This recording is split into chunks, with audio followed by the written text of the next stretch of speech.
Mr. Speaker, the President of the United States. Како и во 2017 година, американскиот председател Доналд Трамп треба да се обрати на заедничка седница на Конгресот утре. Војната меѓу Русија и Украина се очекува да биде присутна во говорот на Трамп во контекст на тековните напори на неговата администрација, да посредува во мировните преговори меѓу страните во конфликтот. Барам мир. Не сакаме да влеземе во 10 годишна војна и да играме игри. Ние сакаме мир. Лидерот на САД исто така може да го информира Конгресот за неговиот став за војната меѓу Израел и Хамас и иднината на Газа. За време на заедничката пресконференција со израелскиот премиер Бенјамин Нетањаху на 4 февруари, Трамп предложи САД да ја трансформираат Газа во, цитирам, ривиера на Блискиот исток.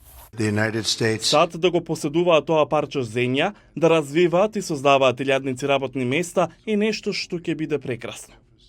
За време на неговиот говор во Конгресот, аналитичарите исто така очекуваат дека Трамп ќе зборува за образложението за американското воведување царини за други земји.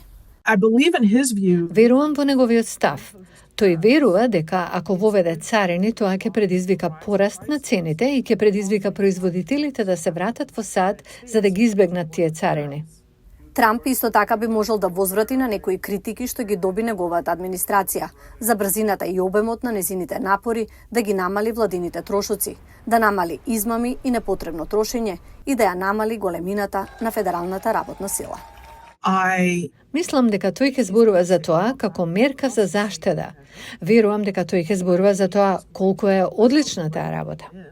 Американската сенаторка Елиса Слоткин, поранешна аналитичарка на ЦИА, е избрана да реагира по обраќањето на председателот Трамп.